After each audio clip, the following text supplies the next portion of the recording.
உலகெங்கும் உள்ள hope channel நேயர்களுக்கு இயேசு கிறிஸ்துவின் நாமத்தினாலே வாழ்த்துதலை தெரிவித்துக் கொள்கிறேன். அன்றாட வாழ்க்கையும் ஆதி புஸ்தகமும் என்கின்ற நிகழ்ச்சியின் வாயிலாக மீண்டும் உங்களை சந்திப்பதிலே மிகுந்த மகிழ்ச்சி அடைகிறேன். இந்த நாளிலும் கூட இந்த நிகழ்ச்சியை சிறப்பிக்கும் வண்ணமாக போதகர் இமானுவேல் மற்றும் போதகர் ஜான் ஆஸ்பன் நம்மளோடு இருக்கிறார்கள். அவர்களையும் நிகழ்ச்சியின் வாயிலாக வரவேற்றுக் கொள்கிறேன். தோத்திரம் பாஸ்டர். தோத்திரம். தோத்திரம் தோத்திரம். திருத்துவம் என்கின்ற தலைப்பின் கீழாக நாம் அநேக காரியங்களை படித்து கொண்டு வருகிறோம் இல்லையா?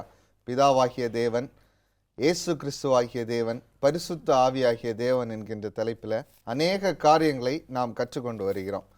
போன எபிசோடில் நாம் சில காரியங்களை குறித்து பார்த்தோம் இல்லையா? மூவரும் சேர்ந்து எங்கெல்லாம் வந்திருக்கிறார்கள் அதை குறித்த சம்பவத்தை குறித்து போதகர் இமானுவேல் அழகாக சொல்லி கொண்டிருந்தீர்கள். அதை தொடர்ந்து வேறு ஏதாவது அதற்கு இணையான சம்பவங்கள் இருக்கின்றதா? சம்பவங்கள் அப்படின்னு சொன்னால் ஏற்கனவே பார்த்தபடி, 1 ஞானஸ்தானம், 2 மருவமலையின் காட்சி, அதற்குரிய வசனங்கள்லாம் பார்த்தோம். கர்த்தராகிய இயேசு கிறிஸ்து பரிசுத்த ஆவியை குறித்து அவர் பேச ஆரம்பிக்கும்போது அவர் ஒரு சில வார்த்தைகளை சொல்கிறாரு. அதுலேயும் 3 நபர்களும் ஒரே வசனத்தில் அதில் இருக்கிறாங்க. அது ரொம்ப பிரித்து அழகாக படிக்கலாம். நீங்கள் படிக்கின்ற பொழுது யோவான் 14வது அதிகாரம் 16வது வசனத்தை வாசிக்கிறேன் கேளுங்களேன். இதான் முத ஆண்டவர் பரிசுத்த ஆவியானவரை குறித்து சொல்கிறார். நான் பிதாவை வேண்டிக் கொள்வேன். நான்னா இயேசு குறிக்குது, பிதான்னா பிதாவாகிய தேவனை குறிக்கிறது. அப்பொழுது உங்களுடனே கூட இருக்கும்படிக்கு சத்திய ஆவியாகிய வேறொரு தேற்றவாளனை உங்களுக்கு தந்தருவார். இந்த வசனத்தில் நீங்கள் பார்த்தீங்கன்னா 3 நபர்களும் அங்கே பிரசன்னமாக இருக்கிறாங்க. நான் பிதாவை வேண்டிக் கொள்வேன், அப்பொழுது என்றென்றைக்கும் உங்களுடனே கூட இருக்கும்படிக்கு சத்திய ஆவியாகிய வேறொரு தேற்றவாளனை தந்தார். இந்த திருத்துவத்தில் 3 நபர்களும் இந்த இடத்துல காணப்படுறாங்க. இயேசு தன்னுடைய சீசர்களுக்கு சொல்லுகின்ற வார்த்தை, நான் பிதாவை வேண்டிக் கொள்வேன், அப்பொழுது உங்களுக்கு வேறொரு தேற்றவாளன், வேறொருனா இன்னொருத்தர், அனதர் பர்சன் அப்படின்னு சொல்கிறாங்களா, இன்னொருத்தர், நான் கிடையாது, இன்னொருத்தர் அப்படிங்கிறத ரொம்ப தெளிவாக சொல்கிறாரு. இது உங்களுக்கு 3 பேருடைய காரியத்தையும் அங்கே நம்ம பார்க்குறோம். 3 பேரும் அந்த இடத்துல இருக்கிறத நம்ம பார்க்குறோம் இல்லையா? ஆமாம் ஆமாம் ஆமாம். அதே போல் இன்னொரு வசனம் இருக்கிறது, நான் வாசிக்கிறேன். யோவான் 14வது அதிகாரம் 26வது வசனம். அதுலேயும் அப்படி தான் இருக்குது. என் நாமத்தினாலே, கிறிஸ்து தான் சொல்கிறாரு. இது நீங்கள் ஆங்கில வேதாகமத்தில் சில இதில் பார்த்தீங்கன்னா ரெட் லெட்டர்ஸில் இருக்கும், சரியா?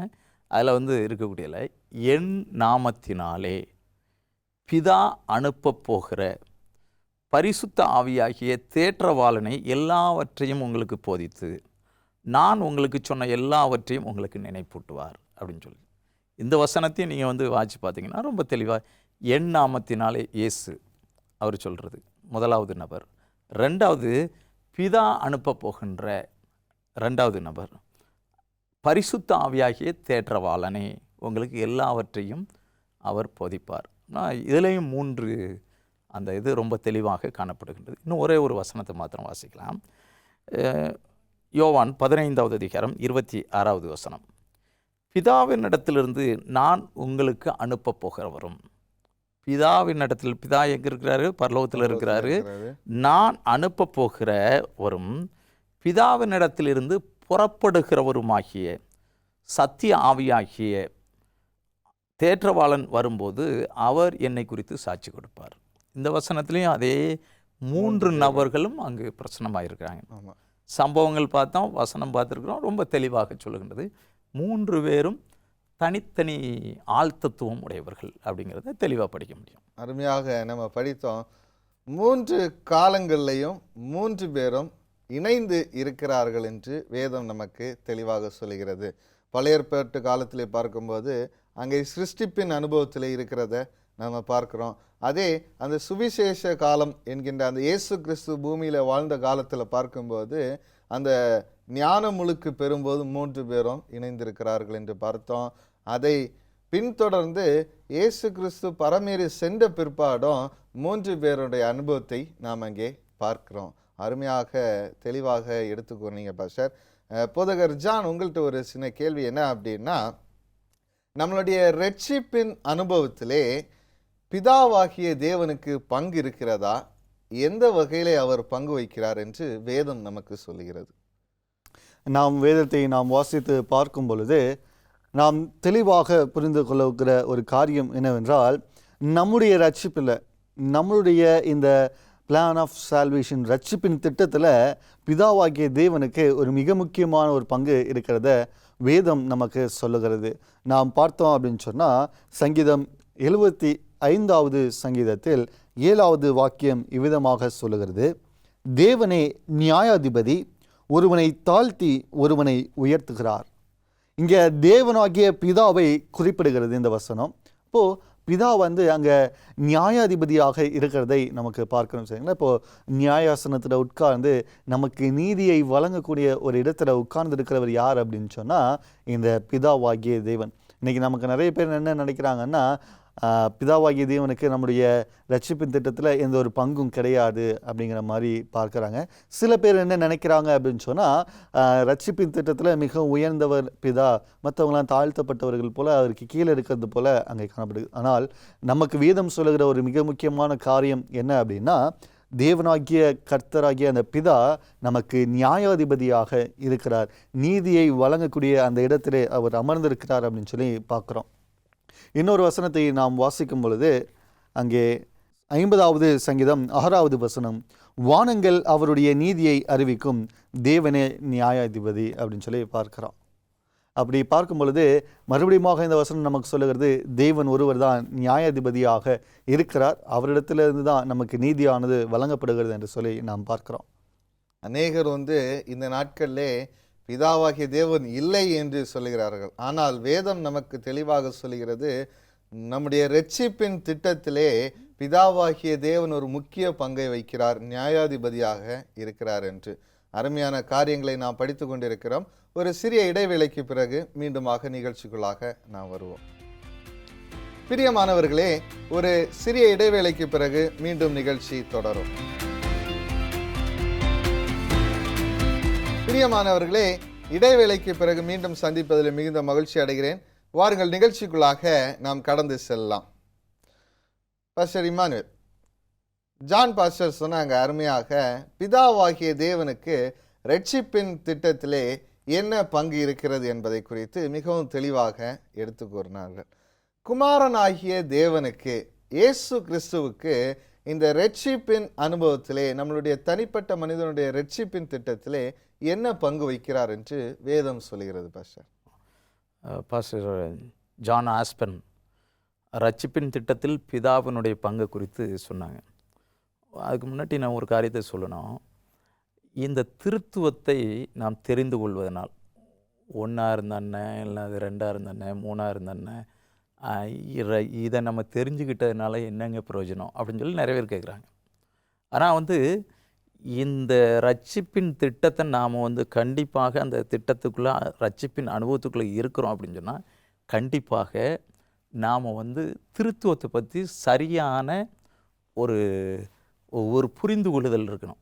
இல்லை அப்படின்னு சொன்னால் அவங்க ரட்சிப்பின் அனுபவத்துக்குள்ளே இல்லை அப்படிங்கிறதான் உண்மை. அதாவது பாஸ்டர் ஜான் ஆஸ்பன் சொன்னது, இந்த ரட்சிப்பின் அனுபவத்தின் திட்டத்தில் பிதாவினுடைய பங்கு. இப்போ அடுத்து இதில் 2வது நீங்கள் கேட்டபடி குமாரனை குறித்து, ரட்சிப்பின் திட்டத்தில் குமாரனுடைய பணி என்ன அப்படின்னு சொல்லி பார்க்கும்போது, வேதத்தில் நமக்கு எளிதில் விளங்கக்கூடிய விதத்தில் இருக்குது. அவர் நியாயாதிபதின்னு வசனம் சொல்லிருச்சு. இன்னும் நிறைய வசனங்கள் இருக்கிறது. தேவனே நியாயாதிபதி ஆமாம் அப்படின்னு சொல்லுது அந்த வசனம். அப்படின்னா இயேசு கிறிஸ்து யார் அப்படிங்கும்போது 1 யோவான் புத்தகம் 2வது அதிகாரம் 1வது வசனம் இவ்வாறாக சொல்லுகிறது: என் பிள்ளைகளே, நீங்கள் பாவம் செய்யாதபடிக்கு இவைகளை எழுதுகிறேன். ஒருவன் பாவம் செய்வானானால் கிறிஸ்து இயேசு நமக்காக பிதாவினிடத்தில் பரிந்து பேசுகிறார். அதை ஆங்கில வேதாகமம் எப்படி சொல்லுது அப்படின்னு சொன்னால், அட்வொகேட்டிங் அப்படின்னு சொல்லி. பிதா நியாயாதிபதினா கிறிஸ்து பரிந்து பேசுகிறவர்னா, கிறிஸ்து யார்? வழக்கறிஞர். நம்ம பாஷையில் சொல்ல போனால் அப்படின்னா, நீங்கள் பிதா தான் குமாரன், குமாரன் தான் பிதா, பரிசுத்த ஆவியானவர் தான் பிதா அப்படின்லாம் பேசிக்கிட்டு இருந்தீங்கன்னு வச்சுக்காங்களேன், இந்த இந்த புரிந்து கொள்ளுதல், இந்த ரட்சிப்பை குறித்து இன்னும் சரியான ஒரு புரிந்து கொள்ளுதலுக்குள்ளே வரல. அதனால் குமாரனுடைய இது வந்து ஸ்தானம் என்ன அப்படின்னா, இந்த ரட்சிப்பின் திட்டத்தில் பிதாவுக்கு சமமாக இருந்ததை அவர் வந்து என்ன செய்கிறாருன்னா, நம்ம ரட்சிக்கப்பட வேண்டும் என்பதற்காக அவர் மனுஷகுமாரனாக அவர் தன்னை தாழ்த்தினார். ஆனால் அவர் ஈக்குவல் தான், நானும் என் பிதாவும் ஒன்றாக இருக்கிறோம்னு இயேசு சொல்கிறார். அதே தான் இயேசு கிறிஸ்து அங்கே சொல்லும்போது, ஆமாம், என்னை கண்டவன் என் பிதாவை கண்டான் அப்படின்னு ஆமாம். சொல்லிட்டு ஆனால் ரெண்டு பேர் அதாவது பிதாவுக்கு சமமாக இருப்பது, அவர் எப்படி பிதா குமாரனுங்கிற மாதிரி இப்போ நியாயாதிபதி வழக்கறிஞர் அப்படிங்கிற ஒரு ஸ்தானத்துக்கு எடுக்கிறார். நான் ஒரு 2 வசனத்தை மாத்திரம் நான் சொல்லி காட்ட விரும்புகின்றேன். நீங்கள் எபிரேயர் 7வது அதிகாரம் 25வது வசனத்திற்கு நம்முடைய கவனத்தை திருப்புகின்ற பொழுது அங்கே வசனம் இவ்வாறாக சொல்லுகின்றது. வாசிக்கிறேன் 7:25. மேலும் தமது மூலமாய் தேவனிடத்தில் சேருகிறவர்களுக்காக வேண்டுதல் செய்யும்படிக்கு அவர் எப்பொழுதும் உயிரோடு இருக்கிறவர் ஆகையால் அவர்களை முற்றுமுடிய ரட்சிக்க வல்லவராய் இருக்கிறார். மேலும் தமது மூலமாய் இயேசு கிறிஸ்துவின் மூலமாய், இயேசுவின் நாமம் அல்லாமல் வேறொரு நாமம் ரட்சிக்கப்படுவதற்கு கட்டளையிடப்படவில்லை. இந்த பூமியில் எங்கேயும் கட்டளையிடப்படவில்லை. அப்போஸ்தலர் 4:12 சொல்லுது. ஆனால் அவர் மூலமாய் அப்படின்னா இயேசு கிறிஸ்து மூலமாக. எதுக்காக இயேசு கிறிஸ்து மூலமாக? இங்கே நிறைய தெய்வங்கள் இருக்குது, ஏன் அந்த தெய்வங்கள் வந்து பரிந்து பேசாதா அப்படின்னா, இந்த உலகத்தில் நிறைய தெய்வங்களை பார்க்குறோம். ஆனால் இயேசு கிறிஸ்து மாத்திரமே தன்னுடைய 2 கரத்தை விரித்தவராக அவர் வந்து கல்வாரியில் தன்னை ஒப்பு கொடுத்தார். பாவத்தின் சம்பளமாகிய மரணத்தை அவர் நமக்கு பதிலாக கொடுத்துருக்கிறார். நாம் அடைய வேண்டிய மரணத்தை அவர் கொடுத்துருக்கிறார். அதுதான் அங்கே வந்து வேத வசனம் சொல்லுது. ரோமர் 8வது அதிகாரம் 34. ஆக்கினைக்குள்ளாக தீர்க்கிறவன் யார்? கிறிஸ்துவை மரித்தவர், அவரே எழுந்து இருக்கிறவர், அவரே தேவனுடைய வலது பாரிசத்திலும் இருக்கிறவர், நமக்காக வேண்டுதல் செய்கிறவரும் அவரே அப்படின்னு சொல்லி, தேவனுடைய வலது பாரிசத்தில் நிற்கிறவரும் அவரே. ஆனால் தேவனுடைய வலது பாரிசத்தில் கிறிஸ்து நமக்காக பரிந்து பேசுகிறாரு. அவரே நமக்காக மரித்தவர். அவர் நமக்காக அந்த மரணத்தை அவர் ஒப்பு கொடுத்ததுனால அந்த அதிகாரம், அந்த தகுதி அவருக்கு இருக்குது. அதான் நம்ம வேதத்தில் வந்து பார்க்குறோம். இயேசு கிறிஸ்து வந்து நம்முடைய பாவத்திற்காக, நாம் செய்கிற குற்றத்திற்காக பிதாவின் இடத்திலே பரிந்து பேசி கொண்டிருக்கிறார் என்பது இல்லை. அதாவது குற்றத்திற்காகங்கிறத காட்டிலும் நாம் அறிக்கை செய்த பாவங்களுக்காக, சரியா? அறிக்கை செய்யாத பாவங்கள்லாம் வந்து ஆண்டவர் பரிந்து பேசுவதில்லை. அவர் எப்படி ஒரு வழக்கறிஞர் தன்னுடைய நிரபராதிக்காக ஒரு கோர்ட்டில் வழக்காடுகிறாரோ, அதே போல் நாம் அறிக்கையிட்ட பாவத்திற்காக இயேசு கிறிஸ்து பிதாவாகிய தேவன்கிட்ட பரிந்து பேசி கொண்டிருக்கிறார் என்பதை நாம் பார்க்கிறோம் இல்லையா? நிச்சயமாக ஒரு அருமையான காரியமாக இருக்கிறது. சில நேரங்களில் இதை யோசித்து பார்க்கும்போது நம்மளுடைய கண்கள் கலங்குகிறதை நான் பார்க்குறோம் இல்லையா? போதகர் ஜான் ஆஸ்பன், உங்கள்கிட்ட ஒரு சின்ன கேள்வி என்ன அப்படின்னா, நம்ம பார்த்துட்டோம் பிதாவாகிய தேவன் என்ன செய்கிறாரு, குமாரனாகிய தேவன் இந்த ரட்சிப்பின் அனுபவத்தில் என்ன செய்கிறார் அப்படின்னு சொல்லிட்டு, பரிசுத்த ஆவியாகிய தேவனுக்கு இந்த நம்முடைய ரட்சிப்பின் அனுபவத்தில் என்ன பங்கு இருக்கு என்று வேதம் நமக்கு சொல்லுகிறது? நாம் பார்க்கும் பொழுது முன்னாடி பார்த்தோம், பிதா வந்து நீதிபதியாக இருக்கிறார், அங்கே நியாயாதிபதியாக உட்கார்ந்து நமக்கு தீர்ப்பு வழங்குகிறார் ரட்சிப்பின் அனுபவத்தில் அப்படின்னு சொல்லி பார்த்தோம். போதகர் நமக்கு சொன்னாங்க, இயேசு கிறிஸ்து வந்து அங்கே வழக்கறிஞராக நமக்காக பரிந்து பேசுகிறவராக இருக்கிறார் அப்படிங்கிறத அங்கே பார்க்குறோம். அப்படியாக ஆவியானவருடைய பார்த்தோம் அப்படின்னு சொன்னால், ஆவியானவர் என்ன வேலை செய்கிறார்? வேதம் நமக்கு சொல்லுகிறது என்ன அப்படின்னா, ஆதியாகமம் 6ஆம் அதிகாரம் 3வது வசனம் விதமாக சொல்லுகிறது, அப்பொழுது கர்த்தர், என் ஆவி என்றென்றைக்கும் மனுஷனுடைய போராடுகிறதில்லை, அவன் மாம்சம்தானே, அவன் இருக்க போகிற நாட்கள் 120 வருஷம் என்றார். அப்போது இது என்ன அனுபவம் அப்படின்னு சொன்னால், அங்கே நோவாவினுடைய அனுபவத்தில் அங்கே சொல்லும் பொழுது தேவனுடைய ஆவி வந்து மனுஷனுடைய போராடி கொண்டிருக்கிறதாக அங்கே வேதவசனம் நமக்கு குறிப்பிடுகிறதை பார்க்கிறோம். என்ன அனுபவம்? நோவா வந்து என்ன பிரசங்கித்தார் அப்படின்னு சொன்னால், இதோ மழை வரப்போகிறது, நீங்கள் தேவனிடம் திரும்பி என்ன பண்ணுங்கள், என்னுடைய பேழையில் வந்து ஏறிக்கொள்ளுங்க, அப்போ தான் நீங்கள் பிழைத்து கொள்வீங்க அப்படிங்கிற ஒரு அனுபவத்தை, அப்படிங்கிற பிரசங்கத்தை அங்கே நோவா செய்து கொண்டிருந்தார். ஆனால் அதை உணராத ஜனங்கள் காதுகளை மந்தமாக்கி கொண்டு அவர்கள் அந்த தங்களுடைய ஜீவனை துச்சமாக எண்ணி அதெல்லாம் நடக்காது என்ற ஒரு ஏளனமான ஒரு அசதியான இருக்கக்கூடிய சமயத்தில் ஆண்டவர் சொல்கிறது தான் இது. அப்பொழுது கர்த்தர் சொன்னது, என் ஆவி மனுஷனுடைய போராடுகிறது கொஞ்ச காலம்தான் அப்படின்னு சொல்லி அங்கே சொல்லுகிறதை பார்க்கிறோம். அருமையான காரியங்களை நாம் கற்றுக்கொண்டிருக்கிறோம். தொடர்ந்து ஒரு சிறிய இடைவேளைக்கு பிறகு நாம் நிகழ்ச்சிகளாக தொடர்ந்து வருவோம். நேயர்களே, ஒரு சிறிய இடைவேளைக்கு பிறகு மீண்டுமாக நிகழ்ச்சி தொடரும். பிரியமானவர்களே, இடைவேளைக்கு பிறகு மீண்டும் சந்திப்பதில் மிகுந்த மகிழ்ச்சி அடைகிறோம். வாருங்கள், நிகழ்ச்சிக்குள்ளாக நாம் கடந்து செல்வோம். போதகர் ஜான் ஆஸ்பன், அழகாக நீங்கள் விளக்கி கொண்டிருந்தீங்க இல்லையா? பரிசுத்த ஆவியானவர் இந்த இரட்சிப்பின் அனுபவத்திலே என்ன பங்கு வகிக்கிறார் என்று. தொடர்ந்து அதை குறித்து இன்னும் சற்று காரியங்களை நீங்கள் விளக்கி சொல்கிறீங்களா? வேதத்தை எல்லாம் பார்க்கும் பொழுது அவர் அங்கே மனுஷனுடைய போராடி கொண்டிருக்கிறார் அப்படிங்கிறத நாம் பார்த்தோம். என்ன போராட்டம் அவர் போராடுகிறார், அவருடைய வேலை என்னவாக இருக்கிறது என்று சொல்லி பார்க்கும் பொழுது அவர் மனுஷனுடைய இருதயத்திலே பாவம் என்னது என்று சொல்லி நமக்கு நினைப்பூட்டி, நாம் பாவம் செய்கிற பொழுது தேவனிடம் சென்று பாவ மன்னிப்பு கேட்கும்படி கூடிய அனுபவத்திற்கு நம்மளை வழி நடத்துகிறார். சரிங்களா? இங்கே நாம் யோவானில் வாசிக்கும் பொழுது பாஸ்டர் முன்னாடி வாசித்தாங்க இல்லையா? யோவான் 14ஆம் அதிகாரம் 26 வாசிக்கும் பொழுது, என் நாமத்தினாலே பிதா அனுப்ப போகிற பரிசுத்த ஆவியாகிய தேற்றரவாளனே எல்லாவற்றையும் உங்களுக்கு போதித்து நான் உங்களுக்கு சொன்ன எல்லாவற்றையும் உங்களுக்கு நினைப்பூட்டுவார் அப்படின்னு சொல்லிட்டு இயேசு கிறிஸ்து என்ன சொன்னார் அப்படின்னு சொன்னால், மனம் திரும்புங்கள், நீங்கள் பரலோக ராஜ்யத்துக்கு வரணும் அப்படின்னு சொல்லி அங்கே சொல்லியிருந்தார். அது மாத்திரம் இல்லை, அங்கே பரிசுத்த ஆவியை குறித்து சொல்லும் பொழுது அவர் எல்லாவற்றையும் குறித்து உங்களுக்கு போதிக்கிறார். இன்றைக்கி நாம் பாவம் செஞ்சிட்டோம் அப்படின்னு சொன்னால் நாம் என்ன செய்யணும்?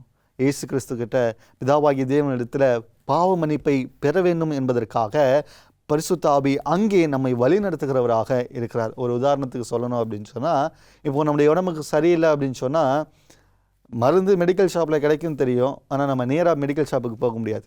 ஒரு மருத்துவர் எப்படி இந்த மாத்திரையை தான் வாங்கி சாப்பிடணும் வாங்கி இந்த நேரத்தில் சாப்பிடணும்னு சொல்லி நமக்கு அறிவுரை கொடுத்து அனுப்புகிறாரோ, அதே போல தான் இந்த பரிசுத்த ஆவி நாம் பாவம் செய்யும் பொழுது நம்முடைய பாவத்திற்கான பரிகாரியாகிய இயேசு கிறிஸ்துவை காண்பிக்கிறவராக இருக்கிறார். அவரிடம் நம்மளை வழிநடத்துகிறவராக இருக்கிறார். இன்னொரு வசனம் நமக்கு சொல்லுகிறது, அவர் நம்முடைய இருதயத்தில் வாக்குக்கடங்கா பெருமூச்சோடு கூட அவர் வேண்டுதல் செய்கிறாராம். நம்ம பாவம் செய்யக்கூடாது அப்படிங்கிறதுக்காக, ரட்சிப்பை நாம் அடைய வேண்டும் என்பதற்காக அப்படின்னு சொல்லி பார்க்கிறோம்.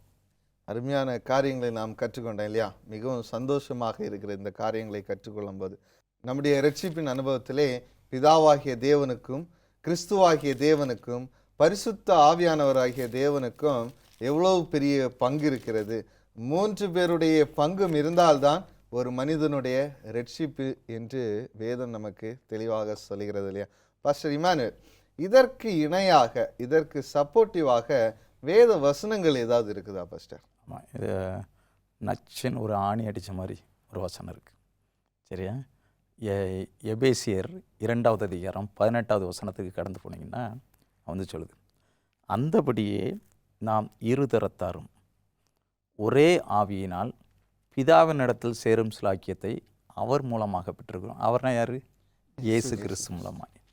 நான் இதை தான் இங்கே சொல்லுது, நாம் இருதரத்தாரும், அதாவது பாவத்தில் விழுந்து போனவங்களும் ஏற்கனவே பரலோகத்தில் இருக்கக்கூடிய பரிசுத்தவான்களும் இந்த இருதரத்தாரும் ஒரே ஆவியினால் பிதாவினிடத்தில் சேரும் சிலாக்கியத்தை அவர் மூலமாக குமாரனாகி இயேசு கிறிஸ்து மூலமாக பெற்றிருக்கிறோம் அப்படின்னு சொல்லி இதுலேயும் 3 நபர்கள் பிரசன்னமாகறாங்க, பிதா, குமாரன், பரிசுத்த ஆவி அப்படின்னு சொல்லி. இப்போ பார்த்திங்கன்னா, நியாயாதிபதி நமக்காக பாவிகளுக்காக இயேசு கிறிஸ்து பிதாவினிடத்தில் பரிந்து பேசுகிறார். இதுதான் விளங்கி கொள்ளக்கூடியது. நாம் பேச முடியாது, பிதாவின் சமூகத்தில் பாவிகள் நிலை நிற்க முடியாது. நமக்காக குமாரனாகிய கிறிஸ்து பேசுகிறாரு. நாம் என்ன செய்யணும் அப்படின்னா, ஆவியானவர் நம்மக்கிட்ட பேசுகிறாரு. என்ன பேசுகிறாரு? பாஸ்டர் சொன்னாங்க பார்த்தீங்களா, ஆவியானவருடைய வேலை. ஆவியானவருடைய வேலை பாவத்தை குறித்தும் நீதியை குறித்தும் நியாய தீர்ப்பை குறித்தும் கண்டித்து உணர்த்துவார். ஆனால் ஒரு பாவத்தை குறித்து அவர் நம்மகிட்ட ஞாபகப்படுத்தும் போது நாம் என்ன செய்கிறோம் அப்படின்னா, நாம் பாவ அறிக்கை செய்கிறோம். நாம் யார் பாவம் அறிக்கை செய்கிறோமோ அவங்களுக்காக தான், எல்லாருக்காகவும் வேண்டிக் கொள்ளாமல் அப்படின்னு சொல்லி ஒரு இடத்துல எழுதுறாரு. சரியா? த அதாவது அவர் வந்து எல்லாருக்காகவும் தமது மூலமாய் அவரிடத்தில் சேருகிறவர்களுக்காக அப்படின்னு சொல்லி சொல்லுது. நான் யாரெல்லாம் பாவ அறிக்கை செய்கிறாங்களோ, பரிசுத்த ஆவியானவர் நம்மகிட்ட பேசுகிறாரு, குமாரனாகிய கிறிஸ்து பிதாவிடத்தில் பேசுகிறாரு. அப்படின்னா பிதாவினுடைய தரத்தாரும், அதாவது பாவத்தில் விழுந்து போகாத பரலோக தரத்தாரும், அதே போல் பாவத்தில் விழுந்து கிடந்து யாரெல்லாம் ஆவியானவரால் உணர்த்தப்பட்டு பாவ அறிக்கை செய்து பிதாவின் இடத்துல திரும்புகிறாங்களோ அவங்களையும் ஒரு தரத்தாராக கிறிஸ்து பரிந்து பேசி, நான் உங்களுக்காக ரத்தம் சிந்திருக்கிறேன் அப்படின்னு சொல்லி அவர் பரிந்து பேசுகிறார். இதுதான் அற்புதமான ஒரு சத்தியம் இந்த திருத்துவத்தில் இருக்குது. இதை விளங்கி கொள்ளாதவங்க கண்டிப்பாக அவங்க ரட்சிப்பின் ஓட்டத்தில் அந்த ட்ராக்லே கிடையாது. அதுதான் உண்மை. அதை நாம் கரத்தில் வைத்திருக்கக்கூடிய வேத புத்தகம் ரொம்ப தெளிவாக படம் பிடித்து காட்டுகின்றது. அருமையாக வேதத்திலிருந்து திருத்துவ தெய்வத்தை குறித்து நாம் பார்த்தோம். அருமையான காரியங்களை குறித்து பார்த்தோம் இல்லையா? நிச்சயமாக அநேகருடைய வாழ்க்கையை மாற்றுவதற்கு இந்த சத்தியங்கள் வல்லமையாக பிரயோஜனப்படும் என்பதிலே எந்த விதமான சந்தேகமும் இல்லை. நிச்சயமாக இந்த நிகழ்ச்சியை பார்க்கிற எல்லா மனிதர்களுடைய மனதிலையும் தேவ ஆவியானவர் வல்லமையாக செயல்படுவார் என்பதிலே எந்த சந்தேகமும் இல்லை. நிகழ்ச்சியிலே பங்கு பெற்ற இரு போதகர்களுக்கும் நிகழ்ச்சியின் சார்பாக நன்றியை தெரிவித்துக் கொள்கிறோம். போதகர் இமானுவேல், நீங்கள் ஒரு சிறிய ஜெபத்தோடு கூட இந்த நிகழ்ச்சியின் முடிவுக்குள்ளாக நாம் வருவோம். சரி, கண்களை மூடி ஜெபம் செய்வோம். எங்களை அதிகமாக நேசிக்கிற எங்கள் பரலோகத்தின் தகப்பனே, இயேசு கிறிஸ்துவின் நாமத்தினால நீங்கள் எதை கேட்டாலும் நீங்கள் பெற்றுக்கொள்வீர்கள் அப்படின்னு சொல்லி யோவான் 14:14 நாங்கள் படிக்கிறோம். கர்த்தராகிய இயேசு கிறிஸ்துவின் நாமத்தினால இந்த நிகழ்ச்சியை பார்த்து கொண்டிருக்கிற ஒவ்வொருவரும் நாங்களும் இந்த ரட்சிப்பின் அனுபவத்திற்குள் சுதந்திரிக்க வேண்டும் என்பதற்காக நாங்கள் எங்களுடைய பாவங்களை அறிக்கை செய்கிறோம். கர்த்தர் இரக்கமாக தகப்பனே, கர்த்தராகிய இயேசுவின் நாமத்தினால நாங்கள் மன்னிப்பு பெற்றவர்களாக உம்மோடு கூட நித்தியமாக வாழுகின்ற ஸ்லாக்கியத்தை எங்களுக்கு தாங்க. ஆவியானவர் எங்களுக்கு கொடுத்திருக்கக்கூடிய நல்ல புரிந்து கொள்ளுதலுக்காக, ஆவியானவர் எங்களுக்கு பாவத்தை குறித்து உணர்த்துகின்றதற்காக நாங்கள் நன்றியோடு துதிக்கிறோம் அப்பா. நாங்கள் பாவிகளாக இருந்தாலும் உம்முடைய இரத்தத்தினால நாங்கள் கழுவப்படுவோம் என்கின்ற அற்புதமான வேத வாக்குத்தத்தங்களுக்காக நன்றி அப்பா. நாங்கள் உம்முடைய திருவருகையில் தகப்பனே, இவரை கர்த்தர் இவருக்காக காத்திருந்தோம் என்று சொல்லுகின்ற அற்புத ஸ்லாக்கியத்தை எங்களுக்கு தாங்க. இயேசுவின் நாமத்தில் ஜெபிக்கிறோம் நல்ல பிதாவே, ஆமென். ஆமென். பிரியமானவர்களே, அருமையான காரியங்களை நாம் கற்றுக்கொண்டோம். தொடர்ந்து இப்படிப்பட்ட காரியங்களை கற்றுக்கொள்வதற்கு எங்களோடு இணைந்திருங்கள். தேவன் உங்கள் அனைவரையும் ஆசீர்வதிப்பாராக. ஆமென்.